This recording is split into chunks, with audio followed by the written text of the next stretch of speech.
헤롯 왕 때에 예수께서 유대 베들레헴에서 나심에 동방으로부터 박사들이 예루살렘에 이르러 말하되 유대인의 왕으로 나시니가 어디 계시냐?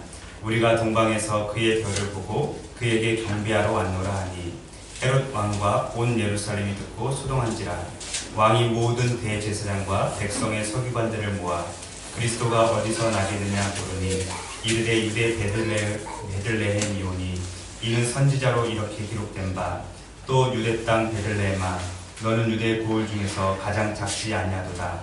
내게서 한 다스리는 자가 나와서 내 백성 이스라엘의 목자가 되리라 하였음이니이다. 이에 헤롯이 가만히 박사들을 불러 별이 나타난 때를 자세히 묻고 베들레헴으로 보내며 이르되 가서 아기에 대하여 자세히 알아보고 찾거든 내게 고하여 나도 가서 그에게 경배하게 하라. 박사들이 왕의 말을 듣고 갈새 동방에서 보던 그 별이 문득 앞서 인도하여 가다가 아기 있는 곳에 곧 위에 머물러 서 있는지라. 그들이 별을 보고 매우 크게 기뻐하고 기뻐하더라. 집에 들어가 아기와 그의 어머니 마리아가 함께 있는 것을 보고 엎드려 아기께 경배하고 보배합을 열어 황금과 유향과 몰약을 예물로 드리니라. 그들은 꿈에 헤롯에게로 돌아가지 말라 지시함을 받아 다른 길로 곱게 돌아가니라. 아멘. 오늘은 말씀을 듣기 전에 짧은 동영상을 봤는데 이 동영상은 영국의 옥스퍼드 대학교와 캠브리지 대학교라는 유명한 대학교가 있는데 거기에 영문학 교수였던 C.S. 루이스가 쓴 나니아 연대기라는 책 중에 사자 마녀 옷장이라는 책에 있는 내용을 잠깐 보여드렸습니다. 이 나니아 나라는 아슬란이라고 불리는 사자가 만든 나라입니다. 그런데 어느 날 푸르고 아름다웠던 이 나니아 나라에 하얀 마녀가 몰래 숨어 들어오게 됩니다. 그리고 이 아슬란 나라를 완전히 얼음 왕국으로 그렇게 바꿔버렸습니다. 그래서 나니아는 무려 100년 동안 크리스마스가 없었습니다. 그러던 중에 우리 세계에 살고 있었던 4명의 아이들 피터, 수잔, 에드먼드, 루시라는 4명의 아이들이 우연히 나니아 나라로 들어가게 됩니다. 그런데 이 나니아 나라에서는 오래전부터 전설이 있었습니다. 그 전설이 뭐냐면 아담의 아들들과 이브의 딸들이 이 나니아 나라를 구해줄 거다라는 전설이 있었습니다. 이 4명의 아이들은 그런 전설을 모르고 우연히 나니아 나라에 들어왔는데 나니아 사람들은 이 아이들을 보면서 아담의 아들들, 이브의 딸들이라고 부릅니다. 그래서 100년 만에 다시 찾아온 산타클로스에 의해서 각각 선물을 받게 되었고 결국 그 받은 선물로 나니아 나라를 구한다는 내용입니다. 저는 방금 보여드렸던 이 사자 마녀 옷장 영화를 보면서 항상 이 장면이 가장 기분이 좋고 저는 감동적입니다. 산타클로스가 나타나서 메리 크리스마스 할 때마다 저는 얼마나 기분이 좋은지 몰라요.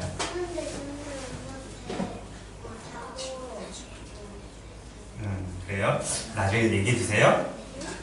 동영상에서 본 것처럼 오늘은 크리스마스입니다. 우리 크리스마스는 다른 말로 하면 성탄절인데 여러분들은 성탄절의 주인공이 누구라고 생각을 하시나요? 산타. 네. 네. 난 예수님. 예수님. 역시 목사 아들이 조금 틀리긴 틀리네요. 맞아요. 성탄절의 진짜 주인공은 산타클로스가 아니라 예수님이십니다.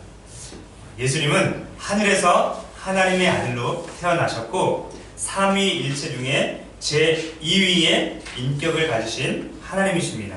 그 하나님이신 예수님께서 온 인류의 죄를 용서해 주시기 위해서 지금으로부터 약 2000년 전에, 정확히 말하면 2017년 전에 이 세상에 오셨는데 그 예수님이 바로 진정한 성탄절의 주인공이라는 것입니다. 말씀을 보시면 이 성탄절에 관한 내용이 성경에 보면 딱 두 군데에 기록이 되어 있습니다. 그 중에서도 마태복음 그리고 누가복음이 두 군데 기록이 되어 있는데 이 두 복음서를 자세히 읽어보면 차이가 나는 것을 발견하게 됩니다. 누가복음에 기록된 성탄절은 그야말로 첫 번째 성탄절을 기록을 하고 있고요. 그리고 우리가 읽었던 마태복음에 기록된 성탄절은 누가복음에 기록된 성탄절보다 약 2년 뒤에 기록된 그러한 내용입니다. 그래서 이 마태가 기록했던 성탄절과 누가가 기록했던 성탄절이 약간 차이가 나기 때문에 이것을 성경이 진짜가 아니다, 사실이 아니다 라고 비난하는 사람들은 봐라, 마태복음과 누가복음에 기록된 성탄절 내용이 틀리지 않냐 라고 이렇게 비난을 하기도 하는데, 그렇게 비난하는 사람은 차이가 2년이라는 차이가 나는 것을 모르는 사람입니다. 누가는 한밤중에 밖에서 양을 치던 목자들에게 천사가 나타나서 이렇게 이야기했다고 기록합니다. 오늘 다윗의 동네에 너희를 위하여 구주가 나셨으니 곧 그리스도 주시니라. 기쁨의 좋은 소식을 목자들에게 천사들이 알려주었습니다. 그 소식을 들은 목자들은 빨리 달려가서 마리아와 요셉에게 그 사실에 대해서 알려주었습니다. 누가복음에 보면 여간빵도 없이 마구간의 구유에서 예수님께서 태어났다고 말씀을 하십니다. 여러분들 마구간에서 태어난 사람 있어요? 아니면 마구간에서 태어나고 싶은 사람 있어요? 없죠? 없어요. 아무도 없는데 예수님은 여관에 빈방이 없어서 마구간에서, 그것도 구유통에서 태어나셨다고 성경에 기록이 되어 있어요. 그런데 이 양치던 목자들은 천사의 말을 듣고 마구간의 구유에서 태어난 아기가 그리스도라는 것을 알았어요. 그래서 그 예수님께 경배하고 하나님께 영광을 올려드리고 찬송하면서 다시 돌아갔다라고 기록을 하고 있습니다. 그런데 지금 읽었던 마태복음에 기록된 성탄절 내용을 보면 양을 치던 목자들은 한 사람도 나오지 않습니다. 그 대신 누가 나오죠? 그래요. 동방에서 온 박사들이 나옵니다. 동방으로부터 박사들이 예루살렘에 왔다라고 기록을 하고 있는데, 우리 다 같이 2장 1절과 2절을 한 목소리로 읽어보도록 하겠습니다. 2장 1절 2절 시작. 헤롯 왕 때에 예수께서 유대 베들레헴에서 나심에 동방으로부터 박사들이 예루살렘에 이르러 말하되 유대인의 왕으로 나시니가 어디 계시냐? 우리가 동방에서 그의 별을 보고 그에게 경배하러 왔노라 하니. 1절에 보면 헤롯 왕 때에 라고 그렇게 시작을 합니다. 헤롯은 다윗 왕의 혈통을 이어받은 사람이 아닙니다. 그리고 정통 유대인도 아닙니다. 이 헤롯은 절반은 유대인이고 절반은 에돔 사람이에요. 오늘날로 말하면 다문화 가정에서 태어난 혼혈 왕인 겁니다.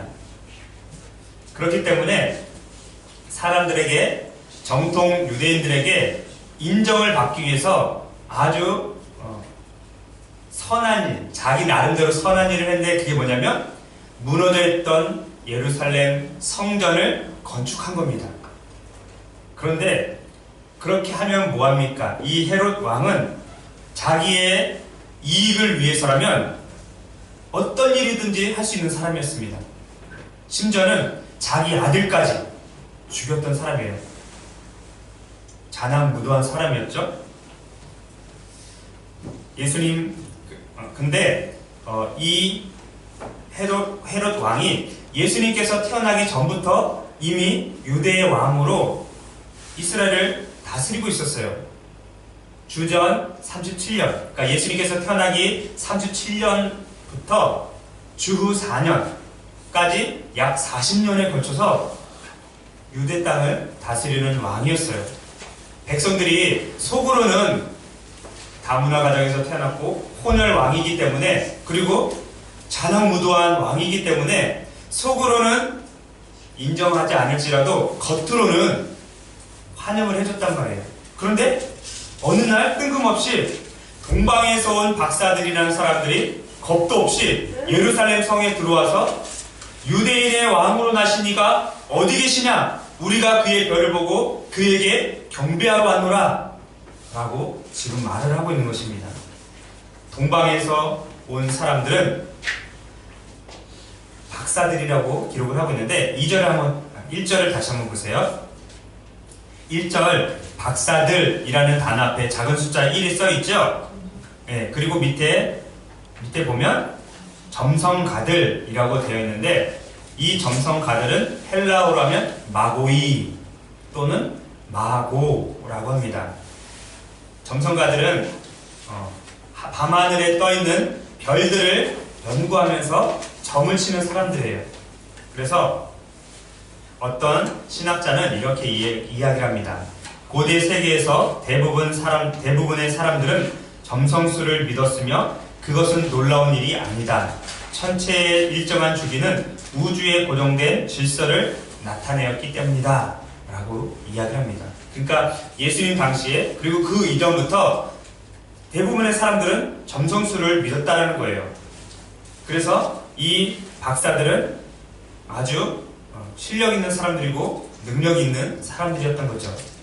그리고 이 사람들은 오랜 세월 동안 페르시아의 제사장 가문에 속한 사람들이었습니다. 페르시아에서는 왕이 되기 위해서는 점성가들의 그런 반열에 들어야지만 왕이 될 수 있다라고 그렇게 말을 합니다. 또 유대인 성경학자이고 목사님이었던 알프레드 에더스하임이라는 분이 이렇게 말합니다. 그들이 예루살렘으로 온 것은 메시아가 유대의 수도에서 출생한 것으로 기대해서가 아니라 메시아가 어디 있든지 알려면 예루살렘으로 가야겠다고 자연스럽게 생각했기 때문이다. 순수한 마음으로 동방 박사들은 가장 먼저 국가의 공식적인 최고 기관으로 가서 자기들을 소개했다라고 그렇게 말을 합니다.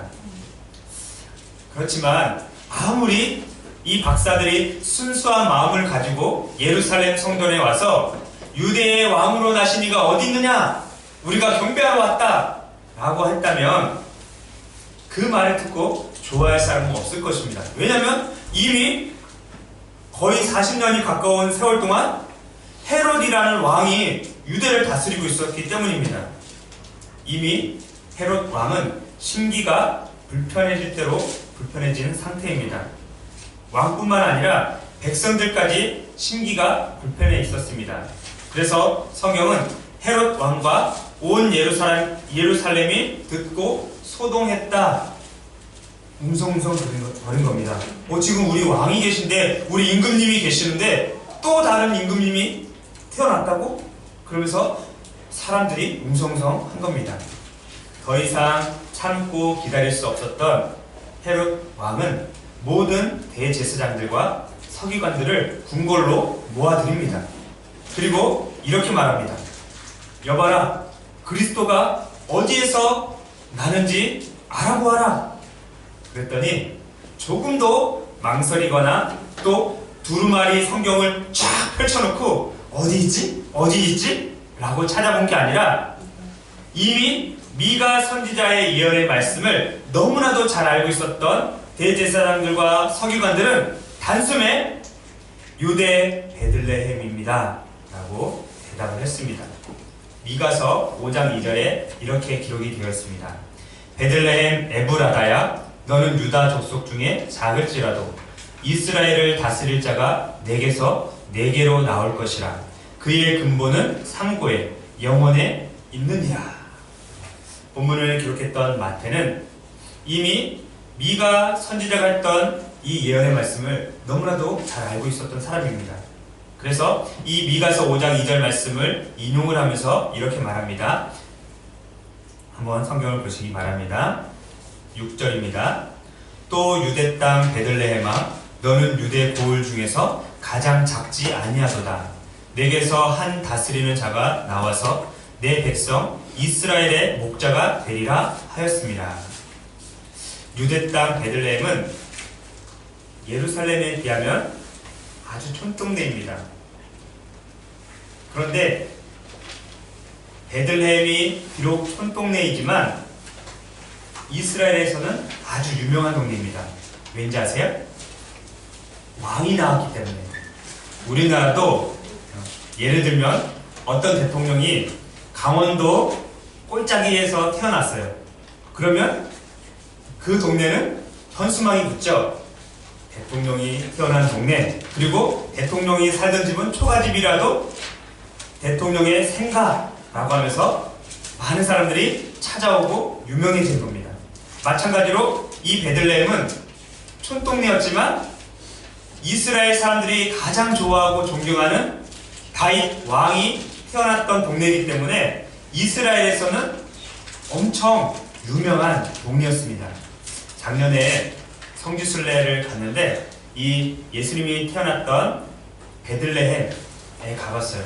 근데 놀라운 걸 발견했어요. 같은 이스라엘 안에 있었지만 유대인들은 지금 베들레헴에 들어가지 못해요.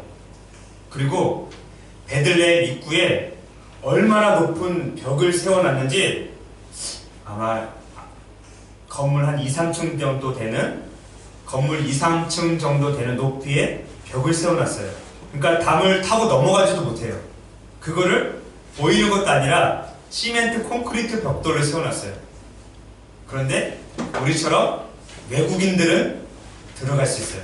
그리고 알라신을 믿는 그러한 사람들은 들어갈 수 있어요. 그런데 유일신 하나님을 믿는 이스라엘 사람들은 못 들어가요. 그래서 우리는 작년에 예루살렘에 들어갔고 예수님께서 태어났던 그 곳도 갔다 왔어요. 지금 그런데 딱 보니까 지금도 2000년 전에도 시골 동네였는데 예루살렘에 비하면 지금도 촌동네 같아요. 건물도 우리나라에 비하면 정말 수준이 낮고 볼품도 없어요. 그렇지만 이 베들레헴은 다윗의 고향이었고 또 다윗은 베들레헴의 영광이었던 것입니다. 그래서 이스라엘 모든 성들 중에서 이 베들레헴은 가장 뛰어난 곳으로 인정을 받았던 것입니다. 그리고 다윗의 후손으로 태어날 메시아 그리스도는 반드시 유대 땅 베들레헴에서 태어나야만 하는 것입니다. 헤롯은 다윗의 후손으로 태어나시고 성탄절의 진짜 주인공이신 예수님을 두려워했습니다. 그래서 아무도 모르게 동방에서 온 박사들을 자신의 왕궁으로 불러들인 다음에 그 별이 언제 어디서 어떻게 나타났는지에 대해서 자세히 묻습니다. 그리고 다시 베들레헴으로 보냅니다. 베들레헴으로 보내며 이르되 가서 아기에 대하여 자세히 알아보고 찾거든 내게도 구하여 나도 가서 그에게 경배하게 하라. 이게 헤롯 왕의 진심 어린 마음일까요? 아니죠. 당신들이 아기 예수를 찾으면 나는 쫓아가서 그 아기 예수를 죽일 거야. 그런 의도로 얘기한 겁니다. 정중하게 왕에게 인사를 하고 왕궁을 빠져나온 박사들은 베들레헴을 향하여 걸어갑니다. 그런데 외국에서 왔기 때문에 아무리 동네가 작고 가까워도 헷갈릴 거 아니에요. 그렇죠? 그런데 동방에서부터 쫓아왔던 그 큰 별이 또 하늘에서 반짝이면서 베들레헴까지 인도를 합니다. 그 별을 쫓아서 예루살렘부터 베들레헴까지 가고 있는데 갑자기 이 큰 별이 한 집 앞에서 멈춰 서는 겁니다. 그것을 보고 동방 박사들이 얼마나 기뻐했는지 10절에 한번 보세요. 10절. 그들이 별을 보고 매우 크게 기뻐하였더라. 별을 보고 기뻐한 게 아니라 별이 멈춘 것을 보고 기뻐한 거예요. 왜냐하면 그 별이 멈춘 곳이 바로 그리스도이신 예수님께서 탄생하신 그 장소이기 때문에 그런 것입니다. 그리고 이제 아마 뭐를 타고 왔을까요? 비행기? 자동차? 낙타. 그렇죠. 낙타를 타고 왔을 거예요. 낙타에서 내려서 가지고 온 선물 꾸러미를 푸릅니다. 그리고 집으로 들어가서 마리아와 함께 있는 아기 예수님을 봅니다. 그리고 자기들이 가져왔던 보물, 어떤 보물들을 가져왔죠? 그렇죠. 황금과 유향과 모략을 가져와서 그 메시아, 그리스도이신 아기 예수님께 그것을 드립니다. 자, 이 세 가지 예물 때문에 사람들은 동방에서 온 박사들은 3명이었다. 3명이었을 것이다. 라고 얘기하는데 목사님이 말씀을 준비하면서 다른 책들을 쭉 보니까 3명이었을 것이다 라고 한 사람은 한 사람도 없더라고요. 여러 사람이었을 것인데 그들이 갖고 온 것은 3가지 예물이었다 라고 그렇게 이야기를 합니다. 그러면 황금은 무엇일까요? 황금? 왕에게 바치는. 그래요. 그러면 유향은?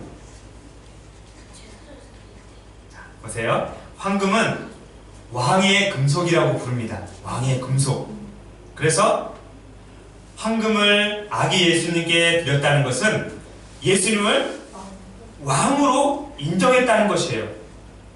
이스라엘을 구원할 진짜 왕으로 인정을 하면서 황금을 드렸던 것입니다. 그런데 어떤 사람들은 또 이렇게 얘기하기도 해요.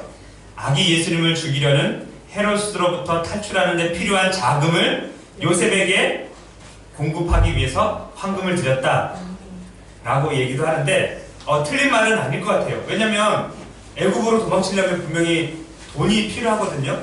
그것도 아기를 데리고 아내를 데리고 가려면 돈이 필요해요. 그것도 맞지만 진짜 의미는 왕으로 오시는 예수님을 인정하면서 예수님이야말로 진짜 유대의 왕이다 라는 것을 보여주는 겁니다. 자, 두 번째 유향은 그럼 무엇일까요? 유향은 맞아요. 제사 드릴 때 쓰는 기름인데 기름과 섞어서 이스라엘 제사장들에게 붓는데 사용한 것이 유향입니다. 그리고 유향은 하나님께 드리는 소재 중에 하나였어요. 그래서 기름을 태워서 드릴 때 쓰는 게 유향입니다. 동방박사들이 예수님께 유향을 드린 것은 예수님은 진정한 제사장이십니다 라는 의미로 드린 것입니다. 자, 세 번째 예물은 몰약이라고 했죠. 몰약은 뭘? 그거는 유향하고 비슷할 것 같은데요. 몰약은 예수님의 죽음을 의미하는 것입니다. 몰약은 주로 시체에 바르는 방부제 역할을 하는 거예요. 그래서 예수님께서 돌아가셨을 때도 여인들이 몰약을 가지고 왔고요. 또 몰약은 고통을 완화시키는 역할도 해요. 그래서 예수님이 십자가에 달렸을 때 쓸개탄 포도주를 갖고 왔는데 그것이 바로 몰약인 것입니다. 그래서 몰약은 예수님의 죽으심을 의미하는 것입니다. 물론 이 동방박사들이 황금과 유향과 몰약을 어떤 의미로 가져왔는지 우리는 잘 모르겠지만 이들이 갖고 온 예물에는 예수님이야말로 진짜 이스라엘의 왕이시고 예수님이야말로 진짜 제사장이시고 예수님의 죽으심과 부활을 바라보면서 그렇게 선물을 갖고 왔다는 것입니다. 이제 말씀을 맺도록 하겠습니다. 오늘은 예수님께서 탄생하신 성탄절입니다. 성탄절의 진짜 주인공이 누구라고요? 예수님. 딩동댕. 성탄절의 진짜 주인공은 산타클로스가 아닙니다. 예수님. 그렇죠. 예수님. 그것만 기억해도 오늘 거의 80%는 기억을 한 겁니다. 산타 할아버지가 오늘 갔다 오래. 아니에요. 산타 할아버지는 하나님이 아닙니다. 그래서 동방박사들이 예수님께 자신들이 드릴 수 있는 최고의 선물을 드린 거예요. 자, 성탄절에 여러분들은 선물을 받아요? 선물을 드려요? 아들. 바다에. 그쵸? 그런데 동방박사들은 예수님께 선물을 드렸어요? 받았어요? 드렸습니다. 그렇죠.